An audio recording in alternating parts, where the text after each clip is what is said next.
She walked into the cold without hesitation, her boots silent on the cracked earth, her rifle slung across her back like a vow. The wind whispered through broken trees carrying the scent of smoke, and something older, something like memory, something like grief. She had no name for the feeling in her chest, only the rhythm of it pounding harder with every step. She took away from base and toward the coordinates she had memorized, coordinates marked not by the command center, but by her own hand. Drawn on paper, ripped from the back of a ration box, stained with sweat and dust and blood. Each point representing a life stolen, a breath silenced by an unseen enemy whose bullets never missed. They said snipers were invisible shadows stitched into the land itself. And that may have been true for the ones who came before her, but she was not a shadow. She was the storm behind it. She was the fire waiting for oxygen. And now, after 90 flags, after 90 empty helmets, she had become something else entirely. No longer just a soldier, no longer just a woman. She had become the consequence. Her name was whispered once over the radio when she checked in. A final time, her voice flat, stripped of all its warmth. Sergeant Vex reporting, heading out. Solo repeat, solo op. Do not follow. No backup requested, over. And when the response came, it was broken static.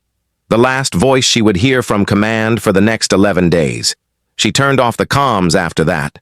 Let the silence swallow her. It was better that way, cleaner, simpler, without distraction, without anyone to tell her she was out of line or too far gone because they had not seen what she saw. They had not felt the weight of 90 souls pressing into her spine every time she blinked. The first 2 nights she did not sleep. Not really. She leaned against the inside of a half-collapsed building, a place that had once been a school from the look of it. Desks, overturned chairs, rusted to the floor. A child's drawing, still, taped to the wall somehow, untouched by time or fire. It showed a sun and 3 stick figures, and above them the words, "We are happy," spelled in crooked letters with the E backward. She stared at that drawing until the dark felt like it was breathing around her, and the cold reached through her clothes into her bones. She held her rifle close and waited for the dream to come. But it never did. Not that night.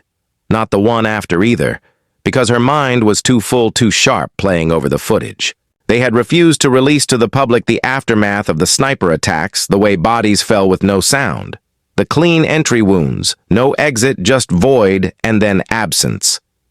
She traced the shots, not from data, but from memory, from the pattern of it. From where the angles met, from where the wind had been reported. She knew wind. She had spent years learning how it sang. She knew how it pulled and pushed a bullet in flight, how it curved death through the air like an artist, and whoever had taken those shots knew it too. Knew it well, too well, because none of them missed and none of them rushed it. Took patience to kill like that, patience and precision, and a kind of heartless poetry. She hated to admit. She recognized on the 4th day she found the casing. It was buried in the dirt near a ridge line and half hidden beneath the brittle remains of a bush. But it was there, brass glinting like a warning, like a trail left on purpose. Maybe, maybe not. She picked it up with gloved fingers, turned it over, marked the caliber, the etching on the side hand loaded. Then she knew she was dealing with someone who didn't trust standard issue. Someone who modified their own rounds. Someone who liked control. She liked control, too. That night, she didn't light a fire, didn't eat, just drank half a canteen and stared at the stars, her breath curling up toward them like smoke. Her muscles aching, her mind sharper than ever, the list of names in her head played on a loop. Not the names of the fallen, but of those still alive, the ones who might be responsible, and one in particular, a ghost, name a code name, spoken only once in a whisper by a wounded recon scout before he bled out on her uniform, Ebon Snare. No one in command had ever heard of it, or pretended not to. But she had seen the same phrase carved into a tree 2 weeks ago near the perimeter of the ambush site. And now she had seen it again, etched on the casing in microscopic script. It was not coincidence. She left the ridge at first light crossed into enemy terrain, though she was not sure who the enemy was anymore. The world had fractured into gray zones and unclaimed lands held by warlords and black ops units and factions, too secret for anyone to name aloud. But she walked through it like she belonged because she did. Because no one challenged the look in her eyes. And if they tried, she didn't speak, just kept moving each step, taking her closer to a confrontation. She could not avoid. One. She did not. Want to avoid by day 7, she reached the dead zone, a place no drone could see. No satellite could scan too much interference, too much radiation left from an old blast, and rumor said that was where snipers were trained now. Not officially, but in. The shadows off the books, men and women turned into weapons and sharpened, until they forgot what it meant to be anything else. She slipped through the ruins of that place, eyes scanning every rooftop, every crack in the wall, every flicker of glass, where a scope might glint, and on the second night she saw it. Not the sniper, but the barrel for half a second before it vanished behind a curtain of rubble. She did not fire. She did not move. She just marked the angle and lowered her profile, breathing. As slow as possible, her body pressed into the ash of a burned-out street. She waited for the shot, but it did not come, which meant they saw her and chose not to fire, which meant they were watching, testing, studying, and she knew then, without a doubt, that they knew who she was. That was fine. She thought, let them know. Let them feel the same weight, the same cold in the chest when you realize the hunter was now the hunted. Let them whisper to each other at night. Is she out there? Did you hear something? Was that her? She wanted them to lose sleep. She wanted them to doubt. Because doubt led to mistakes. And mistakes were fatal when you dealt in fractions of seconds. On the 10th night she heard them not clearly, but enough voices through a broken comm. Line just static and then laughter. Then silence. Then a single phrase repeated in another language. One she barely knew but enough to understand. Who is hunting us? Followed by what sounded like footsteps, and then the snap of a twig too close to. Deliberate, a test she passed by, staying still until dawn. By the 11th day, she had mapped their position, found their supply route marked, their watch patterns, counted the shots fired during training hours. They rotated positions every 6 hours, but one remained constant. The spotter he never moved, and that was the weakness she needed. She waited until a sandstorm rolled in. Reducing visibility to 0, waited until the wind screamed across the valley and made scopes useless. Then she moved, low and fast using the terrain, the same way water finds the cracks. She was inside their perimeter before they even knew the weather had changed. She found the spotter first saw his silhouette against the pale glow of a handheld screen, a heartbeat. Later, she was behind him, her blade at his throat. Not a sound, just a warm spray of blood and then silence again. His body crumpled without ceremony. She dragged it out of view and took his position, scanning the field through his scope, and saw them. 4 of them. 2 snipers, 1 relay, and 1 unknown, all dressed in plain fatigues, all looking outward, none thinking to look behind. They would not see her coming. They would not hear the shot. They would not even know her name. Not yet. But they would. Moved before the blood dried. She moved like wind over broken glass, like a memory too faint to name her rifle, now loaded with rounds taken from the dead spotter. Each bullet engraved with the same small spiral pattern, the kind meant to reduce sound. To nothing to make even the sharpest shot feel like silence. She had 30 rounds and 4 targets, and the storm to cover her, she would need no more than 10. The second sniper was already repositioning, unaware of the loss of his spotter communicating. Through tight clicks on a comm unit pressed against his collar, she recognized the code, short, long, short, short. It meant fallback, regroup, engage, and she smiled. Not because she liked the sound of it, but because it meant they were afraid enough. To retreat from ghosts they once hunted like sport. Now they were prey, and she was the breath on their necks. She moved parallel to the ridgeline, staying low, her body pressed to the dirt-tasting ash in the back of her throat, the kind of ash that came from more than fire. It came from history, from ruin, from what they had left behind when they burned everything that could have reminded people they were once human. She knew this place had been a village once, maybe even a thriving one long. Before war made it a skeleton. Now it was nothing but bones, and in those bones she crawled, waited, hunted. The first shot came from the western rise. It was clean, too clean. It meant they still thought she was outside the perimeter. They were wasting, rounds firing at shadows and phantoms, and that confirmed what she needed to know. They did not see her. They were not ready. She lined up her scope on the one who fired, traced the heat signature through the haze, and squeezed the trigger. Once no. Echo no flash, only a soft recoil, and then a slow slump as the sniper dropped backward, his weapon sliding from numb hands. She was already moving by the time the second one turned, already 5 steps ahead, changing angles, shifting terrain, braking. Line of sight, like wind through a shattered window. The second sniper moved too slow, reacting. Instead of acting, his training had made him deadly, but it had never taught him to expect someone like her. Someone who didn't fear death. Someone who had already buried 90 names and was now just filling empty spaces with vengeance. She reached the edge of the collapsed tower, climbed its steel frame until she could see the whole layout below her, saw the third figure pacing near a portable antenna, muttering into a headset. His words sharp-clipped military jargon, but nervous. His steps uneven. He was the relay man, the one keeping them all connected, and that made him the next target. She waited until he stepped into the clearing, lined up her shot, and fired once. Clean, quiet, direct, he dropped like a marionette cut loose from a shaking hand. Now only one remained, the unknown. The one who had not moved, who had not spoken. The one she had not seen, until now. And when she did, her breath caught, not from fear, not from doubt, but from recognition.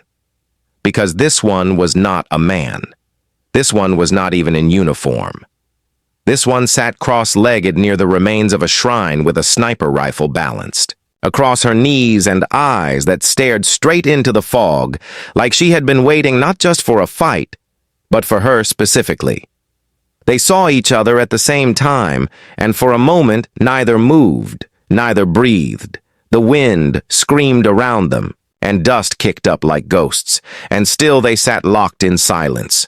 Rifles' idle breath shallow. The space between them held history, though they had never met before, and in that silence she felt it a pull, a mirror. The other sniper was like her, not in face, not in frame, but in something deeper, in the way she did not flinch, in the way she did not speak, just waited. The moment snapped without warning. The other sniper moved fast, rolled left and fired without hesitation, the round clipping. The corner of the tower, as Vex dropped behind the beam, glass shattered above her head, and she rolled through it. Unfazed blood trickling down her cheek, she landed hard, but her grip held her rifle steady. Her eyes never blinking, she fired back once, then twice. The first shot wide. The second aimed not to kill but to test, and the woman vanished behind rubble just as cleanly. They were even matched, 2 ghosts dancing through ruins, one seeking justice, the other. Something else, something harder. To define it was not duty that kept the other sniper rooted. It was not orders or revenge. It was something colder, maybe survival, maybe instinct, maybe the pure love of the hunt. Vex knew that feeling she had buried it once, but now it came clawing. Back with every shot, with every breath, with every second, her heart pounded against her ribs like a countdown, and she wondered for a moment if this was how it ended. She moved around the tower, dropped low and looped behind the shrine using memory. To chart the terrain, she had studied these ruins for days, had mapped them in her head. Now they were her advantage. Every broken stair, every blown wall, every echo and shift of the wind told her where to move. She circled wide, listening for breath, for motion, for the click of a rifle being chambered. But there was only wind, and then suddenly there was a sound, not from the sniper, but from below, a sharp metallic hiss, like steam escaping from a wounded machine. She paused, crouched behind a chunk of rebar, and reached into her pouch, pulled out a small sensor spike, planted it in the dirt, and waited. The reading came back not one but two signals moving beneath the ground in the old maintenance tunnels, one weak one fading the other. Steady. Advancing toward her position, that was not the sniper. That was someone else. Someone late to the party, maybe backup, maybe the real threat. And she realized then that the game was not over, that the hunt had just expanded. She slid down the slope toward the tunnel entrance, heart-steady eyes, scanning every shadow. Every glint of movement. She reached the hatch and found it half open, as if someone had come through and forgotten to seal it. Or maybe it had been left that way on purpose. She stepped inside, the dark swallowing her instantly. The walls tight, the air thick with dust and rust, and the scent of oil and blood. She moved in silence, each footstep. Deliberate, the corridor branching into three paths, and no map to guide her. Voices echoed, faintly. From the left, 2 male, 1 female. The language clipped a dialect she didn't recognize, but the tone urgent. She followed it, staying to the wall, rifle raised, breath controlled. She reached the edge of the room and saw them, 3 figures. Gathered around a console, one typing rapidly, another holding a tablet, the third pacing, muttering something about extraction windows and timing and signals lost. She didn't wait. She fired once, twice, 3 times, each shot landing with surgical precision. And before the last body hit the floor, she was already turning, already backing out. And as she did, she felt it again. Not the heat, not the fear, but the presence. The other sniper behind her, watching, waiting. She spun, rifle raised, but found only the empty tunnel. The darkness and a small piece of cloth pinned to the wall. It was a patch with a single black symbol. The same spiral that had been carved into the bullets. The same spiral she had seen once before in the folder marked Ebon Snare. She pocketed the patch and moved fast, exiting the tunnel before it collapsed behind her. In a controlled detonation, someone had triggered a fail-safe. The exit sealed with fire and steel, but she was already gone, already out, already moving. Back toward higher ground where she would wait for the next whisper, the next movement, the next clue. She knew now this was not over, not with one sniper, not with one cell. There was more, something deeper, older, a network beneath the war. And it was. Not just revenge anymore, it was something bigger, and they knew she was coming. They feared her enough to run, but not enough to stop. Not yet. She would change that. Starting with the next shot, she knew the last shot had not ended anything. Not truly. It had opened another layer. Another game unfolding beneath the war they thought they understood. And as she climbed the ridge again, her fingers curled tight around the edge of the patch she had taken from the tunnel, a symbol spiraling inward like a wound, like an eye always watching. She stared at it without blinking, knowing it was not just a calling card, it was a signature, and it meant she was close not to the end, but to the beginning of something they had buried long ago. She settled into position. Just as the sun fell behind the hills, the shadows lengthened and stretched across the valley like claws reaching for what little light remained, and she lay flat against the dirt. Her rifle leveled across a crumbled section of wall, her eyes pressed into the scope, scanning every rooftop, every alley, every place where death could lie and wait. She saw them before they saw her, 2 figures moving in tandem down a side street, one tall one limping, both carrying rifles, not standard issue, something customized, something personal. And that told her enough. These were not grunts. These were the kind who chose their tools, the way artists chose brushes, with intent, with obsession. She adjusted her scope, marked their range, wind speed, humidity. Angle, all within margin. But she did not fire, not yet, because she saw something else behind them, a shimmer on the rooftop like heat. But the air was cold, dead cold, and then she saw the glint, a lens barely visible, and she smiled. Because she had found them again, or maybe they had allowed themselves to be seen. Maybe this was the message. Maybe this was the trap. She moved slowly, inch by inch, her breathing shallow, her heartbeat slowing to a crawl. She watched the sniper through the glint. Watched. How steady the rifle stayed, watched. How still they held themselves even as the two on the ground passed directly beneath their barrel. No communication, no signal. And that meant only one thing. This sniper was not Overwatch. This sniper was judgment. They were waiting for her, not the others, and that meant they knew she was near. She exhaled and pulled back, shifted west along the edge of the ruined schoolhouse, where old concrete met collapsed fencing where the line between battlefield and graveyard had long been erased. She circled the building, found the back stairwell still intact and climbed it without sound. Each step, a memory. Each landing a name etched into her bones when she reached the top floor. She paused, closed her eyes for 3 full breaths, then stepped into the corridor rifle. First eyes sweeping every corner, every door until she found the stairwell to the roof. The wind hit her like a whisper, and she dropped immediately to her stomach, crawling forward until she saw the sniper from behind. They were cloaked in a thin mesh net, barely distinguishable from the rubble around them. But she had learned to see more than shapes. She had learned to feel presence, and this one radiated stillness like a blade untouched, and, waiting, she raised her rifle, centered the scope on the back of the neck, and hesitated. Not from mercy, but from instinct, because something felt wrong, not off, just unfinished. She stood slowly, rifle lowered, stepped forward, and the sniper turned without, surprise eyes meeting hers through a cracked visor, and in that second, she saw the truth.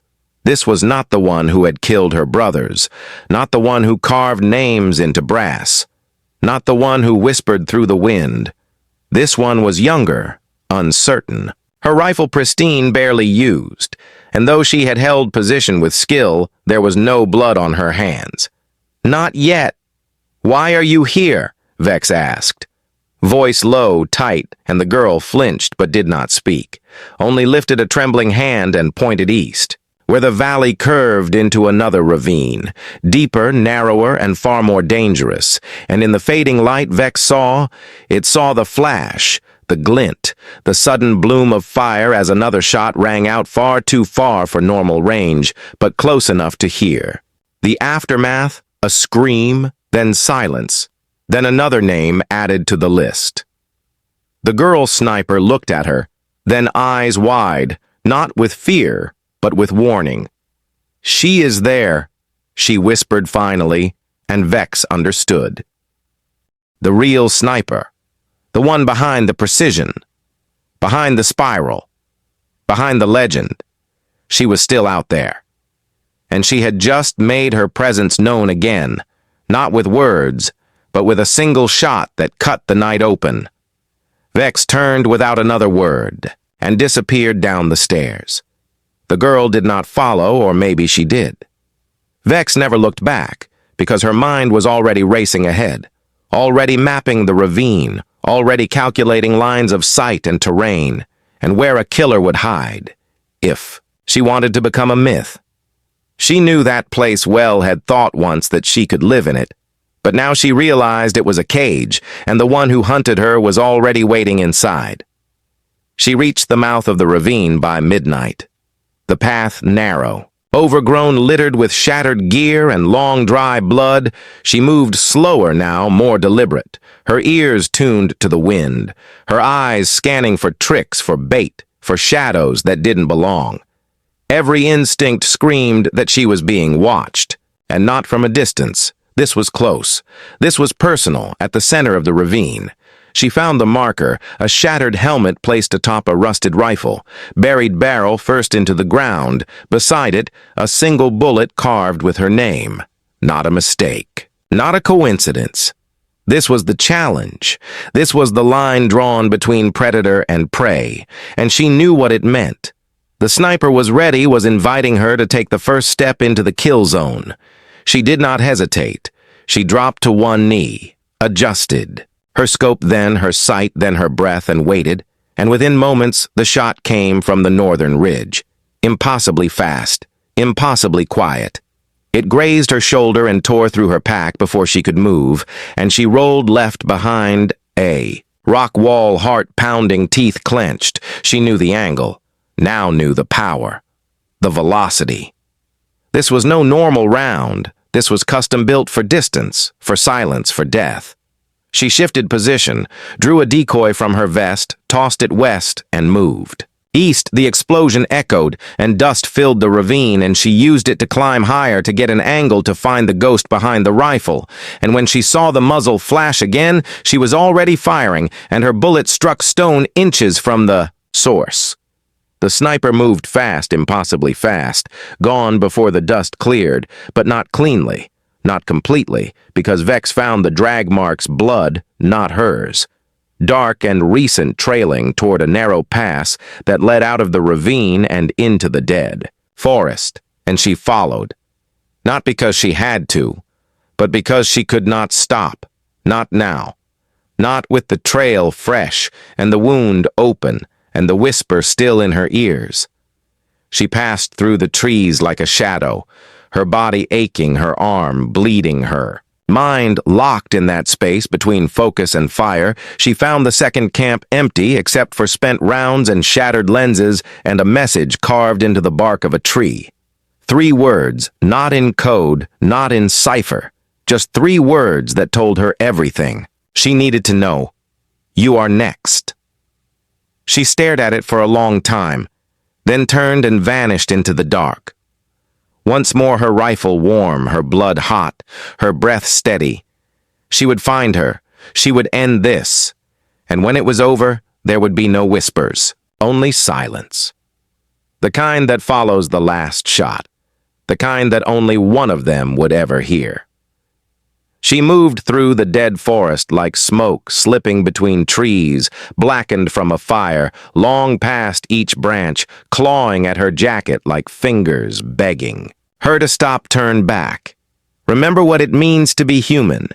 But she did not slow, did not falter. Her boots pressed into the earth with silent determination, her rifle snug against her spine, as if even it feared what lay ahead. The blood on her shoulder had dried into her uniform, stiff and crusted, and the pain was only background noise now drowned out by the sound of her own breath, slow, controlled, precise, like every shot she had ever taken. The message carved into the bark still burned behind. Her eyes. You are next, not a threat. Not even a warning. More like a promise, a certainty, written with care, not rage, which made it worse, more intimate. More honest. She had hunted war criminals before, insurgents, traitors, even ghosts, with no name or face. But none of them had ever known her the way this one did. None of them had studied her so closely, not just as a soldier, but as a mind, a soul, something deeper, something that could be predicted broken. And now she understood she was not just chasing vengeance anymore. She was being measured. She reached the edge of the clearing and found the wreckage of a downed recon drone. Its wings scorched its camera, still blinking weakly. The feed corrupted by static and interference, but one frame kept repeating the same image, glitching back into view, a figure in a ghillie suit, standing atop a ridge, not moving, just staring directly into the drone lens, rifle resting at her side. And though the image was pixelated, distorted by the blast, she knew who it was, knew by the posture, by the silence, by the stillness. It was her, the sniper who started it all, the one who never missed and always vanished before the smoke cleared. Vex powered down the drone and stood still, listening. The forest was too quiet. No birds, no wind, not even insects. And that meant only one thing: she was near, not just in range, but in reach. Close enough to smell the earth stirred by Vex's boots, close enough to hear the way her breath hitched when she saw the image on the drone screen. The silence was not absence. It was control, every sound killed before it could live, and she felt it again. The sensation of being watched not by one, but by many eyes, behind trees, behind rocks, behind time itself. She dropped. Lowe moved east toward higher ground where the terrain narrowed into a bottleneck and visibility was minimal. A place she would have chosen to ambush herself. It was the only path forward, which meant it had to be trapped, but she had no choice. She stepped into the corridor of stone and vine, every step a gamble, her boots touching down softer than falling leaves. She scanned every branch, every shadow. And then she saw it, a sliver of wire glinting in the faint light strung low between two jagged roots meant to trip, not kill, but disorient, and the second trap would be the one that finished it. She cut the wire carefully using the edge of her blade and stepped over it, but not before placing a small device against the nearest tree. A motion sensor with a silent ping. Every 30 seconds she needed eyes, even if they could not be her own. And she knew the enemy would see it, hear it, maybe even destroy it. But in that destruction, she would gain data information she could follow because even a ghost left footprints when it bled. She emerged from the corridor into a basin where the trees formed a broken ring, and at the center stood what remained of an old communications tower. The base rusted, the top half snapped and hanging like. A broken limb cable spilled from its side like veins, and she knew without question this had once been a relay site, a hidden hub for encrypted signals likely scrubbed from all maps and logs, a place forgotten by everyone except the ones who built it and the ones who needed it. Now. She approached slowly, her eyes scanning for movement, her ears tuned to every creak and shift. The ground beneath her felt too soft. Disturbed recently, and that meant someone had been here not long ago. Maybe still was, and as she reached the base, she saw at the entrance to the sublevel half buried under debris, but recently cleared enough for a body to squeeze through, and beside it another message this time, drawn in ash across the rusted steel, a single spiral. Again, the same pattern she had found on the bullets on the patch on the sniper's equipment, and it turned in on itself like a question without an answer. She entered the dark rifle first, the air inside thick with dust and data, the walls lined. With servers long dead but recently disturbed, someone had pulled files from them, wiped systems, and burned cables to prevent retrieval, but they had left something behind. Not a mistake, not a trail, a choice, a sound file still playing on loop through. An old headset left hanging from the ceiling, and when she put it on, she heard it.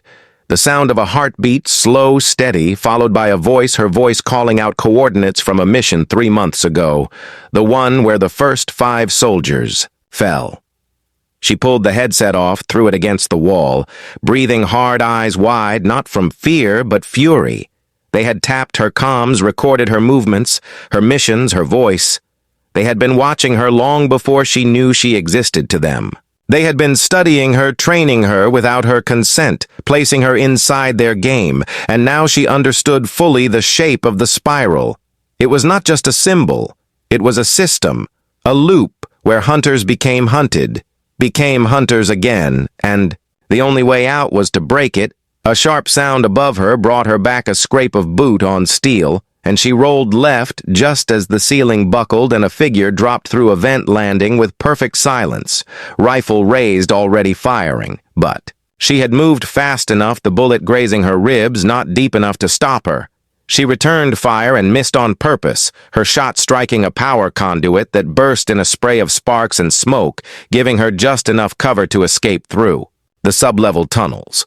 She ran hunched low, breathing hard, the pain in her ribs sharp but manageable. The sound of footsteps behind her, growing louder. Closer, the chase reversed. Now she was the rabbit, not the wolf, and it thrilled her because now she could control the field.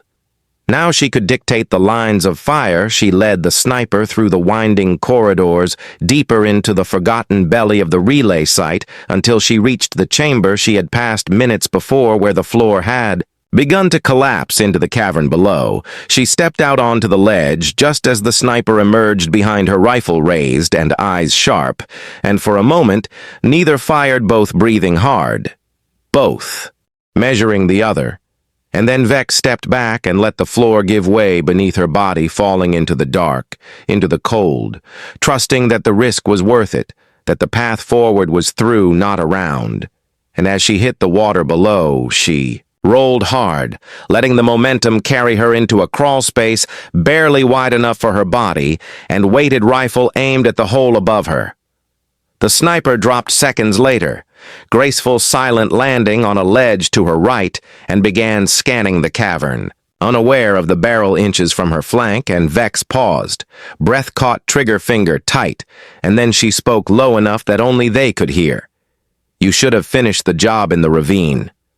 The sniper froze, eyes shifting toward the sound. But too late. The shot echoed once and the body dropped limp, sliding into the water below. No splash, just a soft thud, and Vex climbed out of the crawlspace, eyes burning body, shaking not from adrenaline, but from clarity. This was not the end. This was another layer peeled away, and beneath it she could feel the real presence waiting, watching somewhere deeper still, somewhere that was not marked on any map. She stepped over the body and saw the patch on its arm, the same spiral but with something new added beneath it, coordinates and a time scratched into the fabric by hand, and she memorized it instantly, knowing what it was, an invitation. She was expected, and this time, she would not arrive alone. She stood at the edge of the valley where the coordinates led her, the wind cold and sharp across her face. The sky above bruised with storm clouds, and the earth below. Silent as a grave, she had come alone just as they wanted. Or at least that was what they would think. Her rifle hung across her back like a final word not yet spoken, and the patch with the spiral and the handwritten numbers burned against her chest, as if the cloth itself knew what it meant to be chosen, to be marked, to be summoned. The path ahead was narrow, lined with old mines and rusted machinery, half sunken into mud and snow, broken sentinels from a forgotten war, now standing guard over something older, something deeper. Vex moved carefully, her steps soft, her eyes alert, every part of her tuned to the tension. In the air. Because this was not a battlefield. It was a theater, and she had not been invited to win. She had been invited to perform. The last sniper she killed had been a message, not a defender, but a courier, a placeholder meant to deliver her here. And though she had pulled the trigger without hesitation, part of her knew even then the game was not over. It had only shifted forms, no longer a hunt, but something else, something darker. And as she moved deeper into the canyon, she felt it watching. Her not a person but a presence. Not a rifle, but a memory given weight and breath and waiting for her to arrive. She came upon the ruins of a structure half buried in frost and stone, shaped like a bunker, but older and deeper, with a steel door standing. Wide open and no guards, no traps, no signs of resistance, just an invitation in the form of emptiness. And she stepped through it, rifle ready, heart calm, her body aching, but her mind clearer than ever, because now she understood. Now she saw the shape of it all, the spiral, the silence, the precision. It was not chaos, it was a design. The hallways inside were lined with cables and flickering lights, power still running from somewhere deep below, and she followed them down floor by floor, deeper into the bones of the mountain, until she reached a chamber bathed in red light, filled with monitors and data feeds, looping through satellite images and targeting algorithms and radio transmissions, all marked with the same symbol, the spiral, always turning, always returning, always pulling inward, and at the center of the room was a single chair facing away from her, and a voice spoke before she could. You were always meant to come here. She did not raise her rifle, did not speak, just listened her, finger resting on the trigger, not from fear but from promise. The voice was old but sharp, not tired but sharpened like stone against bone. And as the chair turned, she saw the face of the woman who had hunted her, who had taken the lives of her brothers, with such brutal elegance, who had orchestrated the loop that Vex now stood inside. The woman wore no insignia, no uniform, just black tactical gear and a scar that ran across her collarbone like a thread of fire. Her eyes were calm, unreadable, and she looked at Vex, not as an enemy, not as prey, but as a peer. And that more than anything made Vex want to pull the trigger. But she waited because she needed to know. She needed to hear the why. "We watched you from the start," the woman said, not with cruelty, not with pride, but with precision. Her voice a tool like a blade. Not because of what you were, but because of what you would become. Because the only way to make someone like you is to break everything else. First, Vex said nothing. The silence. Between them, thicker than smoke, heavier than the weight of her rifle, and the woman continued, her hands resting on the arms of the chair as if she were conducting a lesson, not a conversation. "The program was designed to create balance," she said. "When war has no rules, no borders, no uniforms. We need something else, something colder. We trained assets to disappear into shadows, to become myth, to rewrite the rules. And we needed a final test, something real, something irreversible. And so we made you, Vex." Breathed once, slow, deep. The realization crawling into her blood, colder than the mountain air they had sent her squad in, not to win. Not to hold ground, but to die. They were bait. They were pages in a script written long before the mission began. And she was the closing chapter. The monster born from the ashes of the men they burned. "You killed 90 soldiers," she said. Voice flat, not a question, not even an accusation. Just truth. And the woman nodded once. No regret, no shame, only certainty. "We ended 90 stories to write one that would survive." Vex raised her rifle, now slow, smooth, her eyes never blinking, her finger tightening over the trigger. But still she did not fire. Not yet, not until the woman said the last thing she needed to hear. "You are not here to kill me. You are here to replace me." And Vex froze. Not because she believed it, but because part of her did. Part of her had always known she was walking toward a reflection, not a resolution, that this had never been a path to justice, but a descent into something else, something darker. And the woman saw it in her eyes and smiled, not with joy, but with understanding. "The program needs a name," the woman said, and then stood, arms at her side, throat exposed, chest still. Vex could kill. Her now could end it with a single shot. But she understood what that meant, understood the spiral and what lay at its center. And as she stared down the sights, she saw not the woman, but herself. Not now, but later in another chair, in another mountain.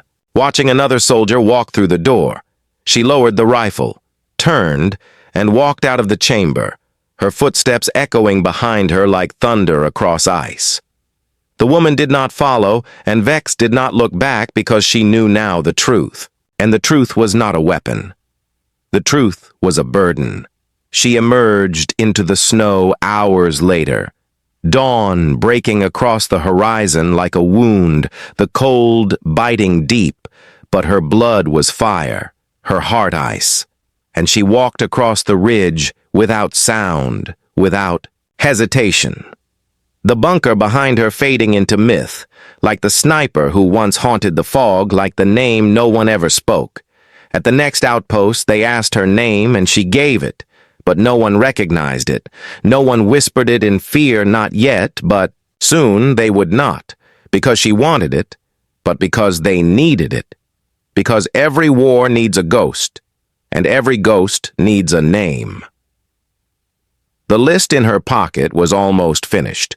Only one name remained, and she would carry it with her like a final bullet, waiting for the right time, the right place. And until then, she would wait in silence, watch from the shadows, her rifle clean her eye, steady her mind, a spiral, always turning, always returning. And when they whispered again, asking who is hunting us, she would be ready to answer, but only with a shot, the last one they would ever hear.